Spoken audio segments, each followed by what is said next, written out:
जय जगदीश्वरम। आज से हम परम पूज्य गुरुदेव सम्यगाप्त पुरुष जगदीश्वरम के लिखित उपदेशों पर आधारित पॉडकास्ट्स की एक श्रृंखला का आरंभ कर रहे हैं। पूज्य गुरुदेव द्वारा यह उपदेश लोक कल्याण के लिए फेसबुक के आर्य मित्र नामक पेज पर सन 2017 से प्रकाशित हो रहे हैं। जगदीश्वरम के सम्यक सद्धर्म संबंधी यह उपदेश इतने गूढ़ एवं गहन हैं कि इनके अर्थ को समझने में पाठकों को कई बार कठिनाई होती है।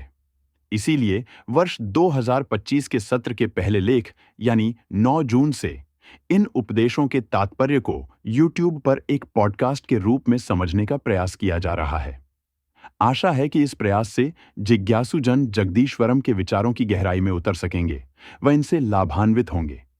यहाँ यह स्पष्ट करना भी आवश्यक है कि कोई भी परिचर्चा लेखक के तात्पर्य को समझने की दिशा में केवल एक प्रयास होता है तथा ऐसे किसी भी प्रयास में गलती होने की संभावना तो रहती ही है। अतः सुधी दर्शक श्रोतागणों से अनुरोध है कि वे इस पॉडकास्ट को सुनते समय अपने विवेक का प्रयोग अवश्य करें तथा किसी भी शंका समाधान के लिए फेसबुक पर आर्य मित्र नामक पेज पर दिए मूल उपदेश को अवश्य पढ़ें। आर्य मित्र पेज का लिंक डिस्क्रिप्शन में दिया जा रहा है। इस चर्चा में आप सबका स्वागत है। आज हम जगदीश्वरम के एक अहम टेक्स्ट को देख रहे हैं, सनातन धर्म, प्रार्थना और ध्यान पर निर्देश। ये 9 जून 2025 के अंश हैं। जी हाँ, और लेखक इसे सम्यक सद्धर्म कहते हैं, यानी प्राकृतिक धर्म। उनका मानना है कि यही असल सनातन धर्म है पूरी मानवता के लिए। बिल्कुल। तो आज हमारा फोकस रहेगा इन अंशों में जो प्रार्थना और ध्यान की खास विधि बताई गई है उसे समझना। और जो बात मुझे खास लगी वो ये कि इसमें ध्यान की एक विधि है जो बहुत सीधी सादी जगती है, स्टेप बाय स्टेप। और दिलचस्प ये है कि कहा गया है ये खास तौर पर सीधे साधे गांव वालों के लिए। हाँ, ये सीधे साधे गांव वाली बात ध्यान खींचती है। मतलब शायद ये इशारा है कि कितनी सरल और बुनियादी है ये विधि। सही कहा, शायद व्यावहारिकता पर जोर है, कोई जटिल फिलॉसफी नहीं, सीधा अभ्यास। और लेखक कहते हैं कि अगर ईमानदारी से कोशिश की जाए तो फायदे भी पक्के हैं। तो चलिए इसी को खोलते हैं। शुरुआत प्रार्थना से करते हैं। लेखक का एक वाक्य है, निश्चित ही प्रार्थना में सुनवाई पूरी होती है। अपने आप में ये बड़ी बात है, बहुत शक्तिशाली वाक्य है। और वो सलाह देते हैं कि प्रार्थना कैसे करनी है, सच्चे अध्यारोपर रहित परमेश्वर के सामने नतमस्तक होकर। अध्यारोपर रहित परमेश्वर मतलब ऐसा ईश्वर जिस पर हमने अपनी कोई कल्पना नहीं थोपी है, शुद्ध स्वरूप में। हाँ बिल्कुल। और प्रार्थना सिर्फ शब्दों का खेल नहीं, कहा है पूरे दिल से, यहां तक कि अश्रुपूर्ण द्रवित हृदय से। मतलब गहरी सच्चाई और एक तरह का समर्पण चाहिए। तो ये सिर्फ भावुकता नहीं है। नहीं, ये उससे गहरा है।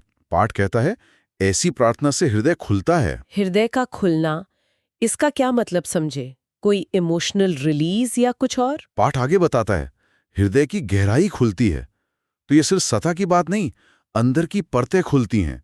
और जब हृदय खुलता है तो क्या होता है? हाँ, क्या होता है? व्यक्ति ज्ञान मात्र के निमित्त ठीक सीधे सामने होने में सहजता होती है, सरलता होती है। ज्ञान मात्र यानी शुद्ध सत्य या परम ज्ञान। तो प्रार्थना एक तरह से आपको तैयार करती है उस ज्ञान को पाने के लिए। अच्छा। तो प्रार्थना सिर्फ मांगना नहीं है, बल्कि खुद को योग्य बनाना है। एक तैयारी है ये। एकदम सही पकड़ा आपने। एक आंतरिक शुद्धि, एक तैयारी। और दिलचस्प बात यह है कि ये गुण, मतलब सरलता और सहजता, जो ज्ञान के लिए जरूरी हैं, वो सिर्फ प्रार्थना से नहीं आते। अच्छा, और कैसे आते? पांच कहता है ये सेवा करने से, नम्रता धारण करने से, क्षमा करने से भी विकसित होते हैं। तो ये एक पूरी जीवन शैली का हिस्सा है। प्रार्थना, सेवा, विनम्रता, क्षमा, ये सब मिलकर आपको तैयार करते हैं। ये तो बहुत दिलचस्प है कि प्रार्थना को इन नैतिक कामों से सीधे जोड़ा गया है, जैसे एक ही सिक्के के पहलू हों। खैर, अब उस ध्यान विधि पर आते हैं जो गांव वालों के लिए बताई गई है। तैयारी कैसे करनी है? निर्देश बहुत सीधे हैं। पहला, यथा सहजता पूर्वक तसल्ली से बैठ जाओ। मतलब जैसे आराम मिले वैसे बैठे, कोई बनावट नहीं। ठीक है, आराम से बैठ गए। फिर पोस्चर की बात है। गर्दन व रीढ़ की हड्डी को यथा सहजता पूर्वक आसानी से एक सीध में सीधा रखते हुए आसानी से बैठे रहना। यहां भी सहजता और आसानी पर जोर है। लेकिन सीधा भी रखना है? हाँ, पर संतुलन के साथ। लिखा है न कसकर बैठना न ढीला बैठना। मतलब शरीर सीधा हो, अलर्ट हो, पर उसमें अकड़न या तनाव ना हो। समझ गई। शारीरिक संतुलन शायद मानसिक संतुलन के लिए। और फिर आता है वो हिस्सा जो शायद सबसे मुश्किल लगे, स्थिरता। कम से कम 45 मिनट तक जरा भी हिलना डुलना नहीं। हाँ, 45 मिनट। ये सुनने में ज़्यादा लग सकता है, खासकर शुरू में, लेकिन शायद यही अनुशासन की मांग है। शारीरिक स्थिरता से ही अक्सर मन की स्थिरता शुरू होती है। जब शरीर स्थिर हो जाता है तब शायद मन की चंचलता ज्यादा साफ दिखती है। बिल्कुल, और ये 45 मिनट शायद इसलिए हैं ताकि आप शुरू की बेचैनी से आगे निकल सकें। ठीक है, तो शरीर स्थिर हो गया, अब मन का क्या? ध्यान कहाँ लगाना है? निर्देश है, अब आसानी से आंख बंद करके भीतर खोज करो कि सांस का एहसास कहाँ हो रहा है। बहुत ही सीधा, अनुभव पर आधारित, कल्पना नहीं, मंत्र नहीं, बस अपनी सांस। अपनी सांस का एहसास कहाँ पर? पाठ कहता है कि ज्यादातर लोगों को ये एहसास नाक के आगे ठीक सामने ही होगा, जहां हवा अंदर बाहर जाती है। लेकिन जरूरी ये है कि जहां भी आपको एहसास हो रहा हो, नाक पर, गले में, पेट में, बस वहीं टिक जाना है।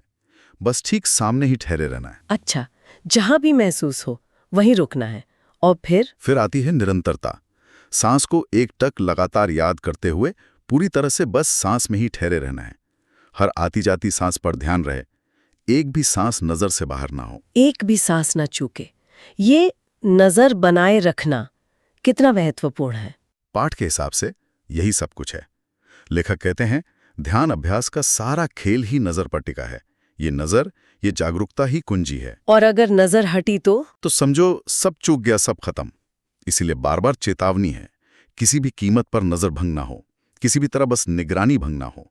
ये सिर्फ सांस देखना नहीं है, बल्कि उस देखने के प्रति लगातार जागरूक रहना है। 45 मिनट्स तक लगातार हर सांस पर ये पैनी नजर बनाए रखना, ये वाकई चुनौती है। हाँ, ये सुनने में सरल है, पर करने में गहरा अनुशासन और मेहनत मांगता है। शायद इसीलिए कहा गया है, तुम्हारी ईमानदारी व मेहनत रंग लाएगी। ये कोई जादू नहीं, प्रयास का फल है। और जैसा आपने प्रार्थना के बारे में कहा था, ये अनुशासन सिर्फ ध्यान के समय तक सीमित नहीं है ना? जीवन शैली पर भी काफी कठोर नियम है। बिल्कुल, जीवन शैली के निर्देश बहुत स्पष्ट हैं। कुछ चीजों से तो पूरी तरह बचने को कहा है। लिस्ट लंबी है: शराब, ताड़ी, बीड़ी, सिगरेट, खैनी, तंबाकू, हुक्का, चिल्लम, चाय, कॉफी आदि। चाय, कॉफी भी? हाँ, चाय कॉफी भी। कहा है इनका सेवन कभी भी नहीं करना है, इन्हें अक्षो सोदाना है कहा है। और इसका कारण सीधा ध्यान से जुड़ा है। क्या कारण बताया है? बहुत साफ लिखा है, नशे से होश, सावधानी, सजगता, स्थिरता, पवित्रता, ताजगी, आरोग्यता भंग हो जाती है। ध्यान का तो सारा मकसद ही होश यानी जागरूकता को बढ़ाना है। ये सारी चीजें चाहे हल्की हों या तेज, वो होश को धुंधला करती हैं। ये बात तो सही है, होश ही तो कमाना है। बिल्कुल। पाठ कहता है, फिर तुम्हारी असली कमाई होश ही तो है। अगर वही गंवा दिया तो सब बेकार। इसलिए हर वो चीज छोड़नी है जो इस असली कमाई को कम करे। ये तो ध्यान को सिर्फ एक क्रिया नहीं, बल्कि जीने का तरीका बना देता है। अच्छा, ये तो हुई क्या नहीं करने वाली बातें। कुछ सकारात्मक निर्देश भी है? हाँ, बिल्कुल है। जैसे सवेरे उठियो, ब्रह्म मुहूर्त में उठना। हाँ, ये तो कई साधनाओं में है। फिर नहा धो के ध्यान में बैठियो। शरीर की शुद्धि के बाद मन की शुद्धि। और सामान्य सदाचार पर जोर, संयम व सदाचार का पालन करो। ये सिर्फ समाज के लिए नहीं, मन की स्थिरता के लिए भी जरूरी माने गए हैं। और खान पान के बारे में? हाँ, उस पर भी खास निर्देश हैं। खूब दूध, दही, मट्ठा, मक्खन, घी, शहद आदि का सेवन करो। ये एक तरह के सात्विक, पौष्टिक आहार की तरफ इशारा है, जो शरीर और मन दोनों को ठीक रखे। बिल्कुल। और शारीरिक ताकत पर भी जोर है। खूब पट्टे पहलवान बनो, सबल व सामर्थी बनो। ये दिलचस्प है कि ध्यान जैसी आंतरिक चीज के साथ शारीरिक बल की भी बात है। हाँ, क्यों? शायद इसलिए कि एक मजबूत शरीर ही लंबे समय तक स्थिर बैठ सकता है, साधना कर सकता है। कमजोर शरीर बाधा बन सकता है। और फिर समाज की भी बात है, दूसरों की सहायता करो। तो ये सब मिलकर एक पूरी तस्वीर बनाते हैं। नैतिक, शारीरिक, मानसिक रूप से स्वस्थ और समाज के लिए उपयोगी व्यक्ति। और इन सब का केंद्र क्या है? होश को बढ़ाते ही जाना है। जल्दी उठना, नहाना, संयम, अच्छा खाना, ताकत, सेवा, ये सब उस एक लक्ष्य, होश यानी जागरूकता को बढ़ाने और टिकाए रखने में मददगार हैं। ये ध्यान के लिए एक उपजाऊ जमीन तैयार करते हैं। बिल्कुल सही। बाहरी अनुशासन से आंतरिक अनुशासन सत्ता है। अगर जीवन बिखरा हुआ है तो 45 मिनट मन टिकाना बहुत मुश्किल होगा। तो अब आते हैं सबसे जरूरी सवाल पर। अगर कोई इतनी ईमानदारी और मेहनत से ये सब करता है, 45 मिनट तक हर सांस पर नजर टिकाए रखता है, तो उसे मिलेगा क्या, लाभ क्या है? पाठ कहता है इतने में ही बहुत ही होश बढ़ जाएगा। सबसे पहला फायदा जागरूकता बढ़ना, अपने मन, शरीर, जीवन के प्रति। और साथ ही बहुत ही सजगता बढ़ जाएगी। होश और सजगता जुड़े हैं, पर सजगता में शायद वर्तमान में टिके रहने का भाव ज्यादा है। फिर दिमागी स्तर पर दृष्टि की सूक्ष्मता, बुद्धि की सूक्ष्मता बढ़ जाएगी, विवेक स्पष्ट होगा। दृष्टि और बुद्धि की सूक्ष्मता मतलब चीजों को ज्यादा बारीकी से ज्यादा साफ देख पाना, और विवेक। हाँ, सही गलत, जरूरी गैर जरूरी में फर्क करने की समझ, और शारीरिक और भावनात्मक स्तर पर भी फायदे हैं। जैसे स्फूर्ति, ताजगी और आरोग्यता बढ़ जाएगी। मतलब एनर्जी बढ़ेगी, ताजगी रहेगी, सेहत सुधरेगी, और अंदर से सरलता, सहजता, शांति, स्थिरता बढ़ जाएगी। अरे, ये सरलता और सहजता तो प्रार्थना के संदर्भ में भी आई थी। हाँ, बिल्कुल। लगता है ये गुण साधना का फल भी हैं और आगे साधना में मदद भी करते हैं। एक पॉजिटिव साइकिल बन जाता है। ये तो काफी कुछ है, पर क्या ये सब सिर्फ उन 45 मिनट के अभ्यास का नतीजा है या कुछ और भी है? यही सबसे महत्वपूर्ण बात है। ये सिर्फ उन 45 मिनट तक सीमित नहीं है। पाठ कहता है कि सांस के ध्यान के अलावा रोज के कामों में भी यही सजगता लानी है। रोज के कामों में कैसे? निर्देश है, दिन भर में तुम जिस समय जो भी काम कर रहे हो, घास काटना, गोबर निकालना, खेत जोतना, खाना पकाना, बर्तन धोना, झाड़ू लगाना आदि, हर समय पूरे होश में सजग रहो। हर समय काम करते हुए? हाँ, मतलब जो काम कर रहे हो बस उसी में रहो।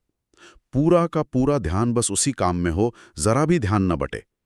घास काट रहे हो तो बस घास काटना, बर्तन धो रहे हो तो बस बर्तन धोना, पानी, साबुन, बर्तन का एहसास, मन कहीं और ना भटके। ये तो अपने आप में एक तरह का चलता फिरता ध्यान हो गया। बिल्कुल। और इसका फायदा क्या है? पाठ कहता है कि जब आप दिन भर ऐसे सजग रहते हैं, तो इस तरह से जब कभी भी तुम सांस के ध्यान में बैठोगे तो सीधे ही सांस पर एकटक ध्यान लग जाएगा। अच्छा। क्योंकि मन को वर्तमान में टिकने की आदत पड़ गई है। हाँ, मन भटकने का आदी नहीं रहा। तो ये रोजमर्रा की सजगता एक तरह से आपके औपचारिक ध्यान की लगातार तैयारी करवा रही है। लगातार तैयारी। पाठ तो यहाँ तक कहता है कि इस तरह से 24 घंटे ही तुम्हारी ध्यान की तैयारी रहती है। ये ध्यान को किसी खास समय की चीज से हटाकर पूरे जीवन में फैला देता है। हर पल सजग रहना ही ध्यान की तैयारी है। और उसका विस्तार भी, ये औपचारिक और अनौपचारिक को जोड़ देता है। बिल्कुल। और ये भी साफ किया है कि ये 45 मिनट या ये विधि सिर्फ एक शुरुआत है। कहा है ध्यान अभ्यास में 45 मिनट तक ही नहीं रुके रहना है, समय सीमा को बढ़ाते ही जाना है। हाँ, और ये भी कि ये सब गांव के भोले भाले लोगों के लिए साधारण शब्दों में साधारण स्तर पर आरंभिक ध्यान अभ्यास का ये संकेत है। जी, ये एक नींव है, सरल है ताकि सब कर सकें, पर ये मंजिल नहीं। लक्ष्य है जागरूकता को गहरा और निरंतर बनाना। इसे आरंभिक संकेत कहना बताता है कि आगे और भी बहुत कुछ है। तो अगर हम सार देखें तो इन अंशों में एक पूरा रास्ता दिखाया गया है। शुरुआत होती है दिल से की गई प्रार्थना से, जो आपको तैयार करती है, सरल बनाती है। फिर आती है सांस पर आधारित ध्यान की एक बहुत साफ सीधी विधि, जिसे कोई भी अपना सकता है। इसमें स्थिरता और सांस पर अटूट नजर पर जोर है। इसके साथ जुड़ी है एक अनुशासित जीवन शैली, नशे से दूरी, संयम, सदाचार, सात्विक भोजन, सेहत, सेवा। ये सब होश बढ़ाने में मदद करते हैं। और नतीजा है ज्यादा जागरूकता, साफ विवेक, बेहतर सेहत और अंदरूनी शांति, सरलता, स्थिरता। और सबसे बड़ी बात, इस जागरूकता को सिर्फ आसन तक नहीं, बल्कि जीवन के हर काम, हर पल में उतारना। बिल्कुल। प्रार्थना, ध्यान, अनुशासन, रोजमर्रा का जीवन, सब एक दूसरे से जुड़े हैं, एक दूसरे को मजबूत करते हैं, कुछ भी अलग थलग नहीं है। ये समग्रता नहीं शायद इसकी खूबी है। ये आध्यात्मिकता को कहीं दूर पहाड़ों पर नहीं, बल्कि यही हमारे बीच, हमारे रोज के जीवन में ले आता है। सही कहा। और ये जो ध्यान और रोज के साधारण कामों का गहरा कनेक्शन बताया है, ये वाकई सोचने लायक है। हम अक्सर सोचते हैं ध्यान मतलब दुनिया से कटना, पर यहाँ तो दुनिया के काम ही ध्यान बन रहे हैं। हाँ, ये एक अलग नजरिया है। ये सवाल मन में रह जाता है कि क्या सच में घास काटने या बर्तन धोने में पूरी तरह मौजूद रहना हमारे ध्यान को उतना ही गहरा कर सकता है जितना घंटों आंख बंद करके बैठना? क्या साधारण में ही असाधारण छुपा है? बिल्कुल। ये सवाल हमें अपने हर पल को एक अवसर की तरह देखने में मदद कर सकता है। सजग होने का, होश में आने का अवसर। इसी विचार के साथ आज की ये गहरी पड़ताल यहीं समाप्त होती है। भवतु सर्वमंगलम।